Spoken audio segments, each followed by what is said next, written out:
Welcome back to Consumer Behavior. This session is on Chapter 7, Deciding.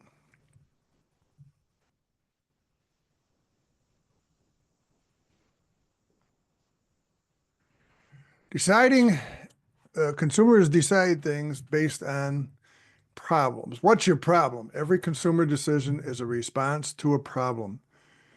These problems can range from priorities like quenching thirst, if you're thirsty, whether we will spend money on a new television, abstract quandaries such as choosing what to wear to a concert. Decision-making systems, there's two kinds, fast and slow.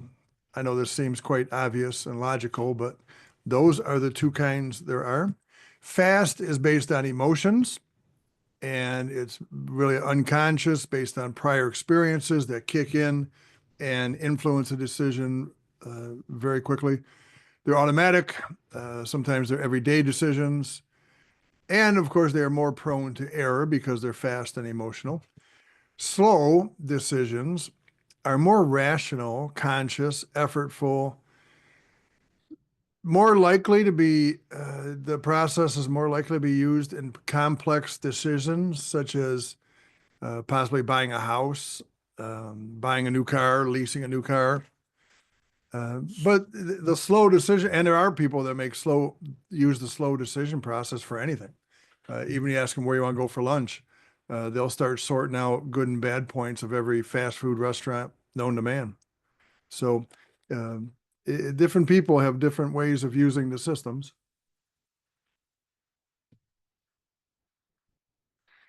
Fast thinking and rules of thumb. People engage in surprisingly little research. It shouldn't be a surprise to anybody. They rely on mental shortcuts like brand names or price, or they imitate others' choices. There is a term for this. It's called heuristics, mental rules of thumb to simplify decision making. Heuristics states that a perception that we can determine quality by looking at price. This is one of the hypotheses in the theory of heuristics. The perception that we can determine quality by looking at the price. I suppose that's true most of the time. Not always, but most. Also, under the heuristics theory are brand names or a product's country of origin as signals of product quality. I'll go with this because I can tell you see a product's country of origin, you begin to create a perceived image of the materials used, possibly the labor, possibly previous items you've had from that country. In addition to heuristics, there is the theory of inertia, consistently purchasing a brand over time. Boy, this is the ultimate in brand loyalty. I use gas stations, and for a lot of reasons, people will search for the same brand of gas station. Maybe they have a bonus card that they get points if they fill up gas. Maybe they have something where they get a little bit extra if they go there.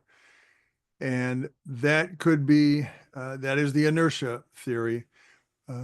Also because it's the easiest thing to do. Inertia also relates to buying things that you're just used to using since years ago. And I'll give an example of whatever laundry detergent you use. That could be one that was used in your house when you were growing up, and you just say, "Oh, well, this is what we use." You may try other ones, but that is the inertia theory. There is the feedback loop. An example of the feedback loop is the speed displays on highways that flash your speed. This is not new information. Your speedometer in your car or somewhere on your dashboard, probably multiple places on your dashboard. The speedometer also shows it. It's shown. Yet, on average, these displays result in a 10% reduction in driving speed among motorists following exposure to the feedback loop. And this is called the feedback loop. So, and this is used in a lot of places. It's used online shopping. It's used many times when you go see a product or a service. That brand will post information that's not new to you, but it reinforces to you that whatever it is they're trying to say. And this is called a feedback loop. Rational decision-making process. This is the slow route to making decisions. Problem recognition, information search, evaluation of alternatives, product choice. Recognition, search, alternatives, choice. Cognitive decision-making process. And here's a chart that symbolizes the journey of information and the consumer's process for the cognitive decision-making process. They start out with problem recognition. For example, a guy named Richard realizes he's fed up with a black and white TV that has bad sound reproduction. Okay, well, Richard, there are a lot of reasons why he'd be fed up with a black and white TV, unless the TV actual was painted black and white. Okay, I see. Information search. Richard surfs the web to learn about TVs. Evaluation of alternatives. Richard compares several models in the online store in terms of reputation and available features. Whittles it down to a product choice. Richard chooses one model because it has a feature that really appeals to him. The outcome, Richard brings home the TV and enjoys it or has it delivered. And but this is the process. Richard, he has a problem, and sometimes you don't even realize it. It's like, oh man, I just got to do something about this TV. What's out there? Okay, let's see. Let's start evaluating things. I think the first cut for Richard was possibly price category, because you can spend unlimited amounts of money on TVs nowadays, but he probably cost does come into play for a product like this. Product choice and the outcomes. Step one, problem recognition. Consumer sees a difference between the current state and the ideal state. I'm thirsty. Ideally, I could get something to drink and I'm not thirsty anymore. Current state, ideal state. The need recognition, the actual state declines. Opportunity recognition, ideal state moves upward. So in the need, man, I just keep getting, the sun is out. I just keep getting thirstier. The opportunity is, oh, there's a convenience store. They would have something to address this need. Information search. Once you have the need and you identify the need, process by which we survey the environment for relevant data to make reasonable decisions. Pre-purchase or ongoing search, internal, external search, online search, and cybermediaries. These are all ways that information search is conducted, but sometimes this takes 5 seconds, sometimes it takes 5 months. The information search does happen no matter what you're buying. Then you begin to evaluate alternatives. The evoked set of alternatives are all the alternatives available. This is sorted, and then you have a consideration set. Consumers all go through this process, which is a short list of alternatives considered. You see the pictures on the right. Okay, I think I want to take a vacation, go somewhere. Oh, I would love to go to Paris, and I would love to go to the Caribbean islands somewhere. Many other places I could go, but this would be my consideration set, that I've sorted all the alternatives into these 2 locations. And then I would begin the process of product choice. Now, product choice, there is a little sidebar, you might call it. It's called feature creep. With product choice, Sometimes consumers can be overwhelmed with features. And they use the example of wireless cell phones with hundreds of mysterious features.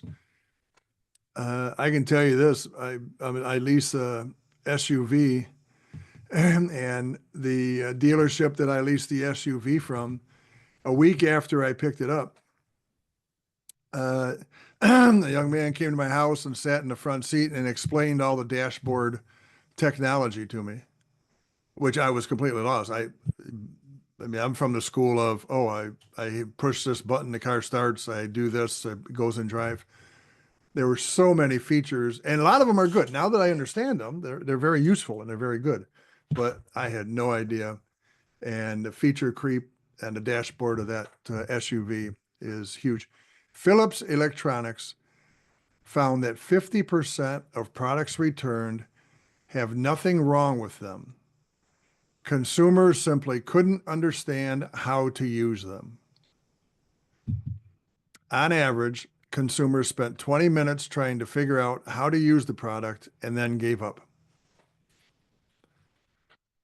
Well, I would say part of this Philips problem is the finger pointing back at Philips. Why do you allow so many features that are complicated to understand? Maybe not to you, and maybe not to your engineers, and maybe not to the people that sold them to you, but the average consumer just doesn't seem to understand them. And it takes more than 20 minutes to figure them out. How much more, we don't know, because after 20 minutes, they give up. Here is an evaluation criteria table. And what this is an example of is that it's the importance of knowing what consumers think is important. As a marketing person, as a brand executive, you must know think like the consumer, get in the consumer's mind and think like them. What's important? Hypothetical alternatives for a TV. Determinant attributes are used to evaluate and compare alternatives. So you have the attributes on the left column: size of screen, stereo broadcast capability, brand reputation, very important, on-screen programming, cable ready, sleep timer. Then there's the importance, and so the attributes are ranked. What's the most important? Size of screen. They want a 72-inch or a 50-inch. So I want a big screen. That's very important. So whatever I choose has to offer that. Then you have 3 brands: LG, Sony, Vizio. And this is an example of the consumer process and how you can lay out what is important in the minds of the consumer. You can do this simply by surveying some of your customers if you're one of these TV makers. But this is what, if consumers do it in their head, if they write it out, if they just make mental notes, they do this. Post-purchase evaluation, very important. As the post-purchase evaluation is the final stage of consumer decision-making, is when product experience is evaluated. The final stage of consumer decision-making is when product experience is evaluated. This is very important because, getting back to the heuristic theory of the decision-making process, here is where you store memories in your head, and they come back when the picture shows a gentleman making coffee. Right here, you got the coffee, the pot, the mechanism that he's making it in. You got the coffee inside. That's a brand. He's going to evaluate all of those, and that will be as a primary factor in, does he buy this again? Was it a good choice to get this coffee pot? And that all comes out of the post-purchase evaluation, and it is part of the process, part of the decision-maker process. Some brands allow ratings to go both ways nowadays. For example, Uber allows drivers to rate passengers. I believe some of the property rental, I don't know if it's Airbnb or one of the other ones that you can rent, they allow people to evaluate their customers as well. So again, and that's post-purchase.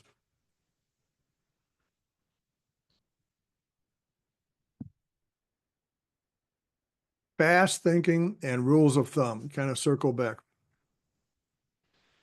Habitual, fast decision-making, choices we make with little or no conscious effort.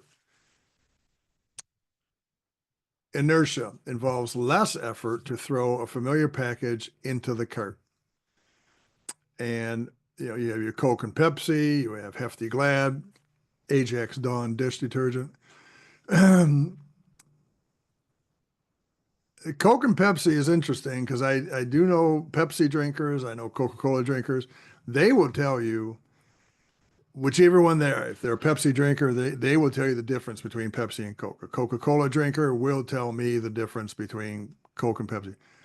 You can put two glasses next, one with Coke, one with Pepsi. I couldn't tell a difference to save my life, but there are differences. Hefty and Glad. Trash bags do the same thing. How they do them is different. If it's a familiar, if you're always used to getting Hefty, that's what you go with. Same with many other products. Brand loyalty is what everyone wants to achieve, a conscious decision to continue buying the same brand, because brand loyalty is the strongest factor to get people to search for a brand. For example, you go in a store, your brand of whatever it is you're going to look to buy is out. If you're loyal to that brand, you'll wait. A couple years ago, there was a slow process of getting new cars to the market, but the brand loyal customers, instead of going looking for a different brand of car that maybe they could get quicker, they waited. And that's where you want to be.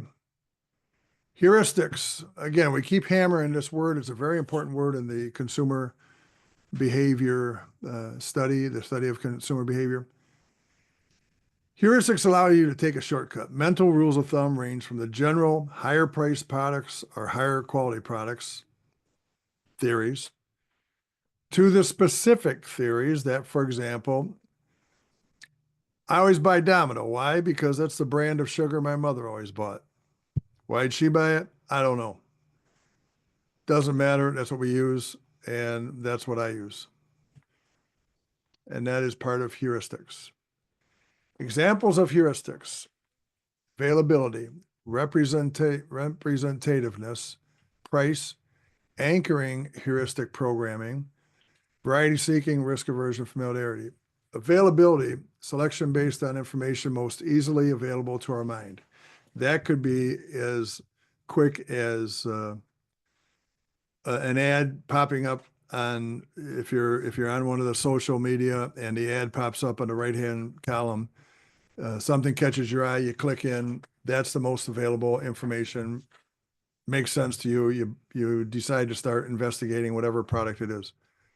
Price, selection based totally on price. And this goes both ways. Many people assume that a higher priced option is better quality. Some people will always pay that higher amount. Other people will go for the lower price and compromise. And maybe they know they're compromising quality, but it doesn't matter because whatever product they're using, it will do the job. Will it do the job as good as the higher price? Probably, but they're okay with it. So they're going to go with the price, but the price does show them, and it is used to evaluate the level of quality. Anchoring heuristic programming.